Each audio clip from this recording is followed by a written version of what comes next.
Még soha nem voltam karneválon, úgyhogy fogtam a hátizsákom és kirepültem egyenesen Nizzába. Megmutatom, hogy néz ki egy karnevál és hogy mennyibe kerül. Az idei téma a tengerek és óceánok királya elnevezést kapta, délután egy ingyenes felvonulással kezdődött a program, de itt még nem is sejtettem, hogy mi vár rám este. A két parádé között fölmásztam a Tour Saint-François kilátó tetejére, nagyon szép a kilátás a teljes városra. Ez körülbelül 2000 forintba kerül, ezután pedig sétáltam az óvárosba és megnéztem a partot, majd vissza is indultam a hivatalos nyitóparádéra. A egy információ alapján már 2 órával kezdés előtt megérkeztem, egy gyors sor és biztonsági ellenőrzés után pedig meg is érkeztem az A zónába, ez a központi helyen lévő állójegyek, ami nekem is volt, és konkrétan előttem egy karnyújtásnyira mentek el a díszes kocsik és a táncosok is.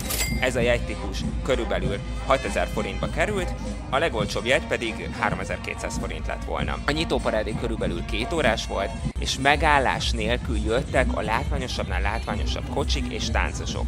Rengeteg konfetti, úgyhogy én nagyon élveztem a teljes produkciót, napközben pedig általában virágkarnevál is van. A szállásom 7700 forint volt éjszakánként, a repjegy pedig 62640 forintért kihozható. Írd meg kommentben, hogy kivel mennél, vagy hogy melyik karneválon voltál már.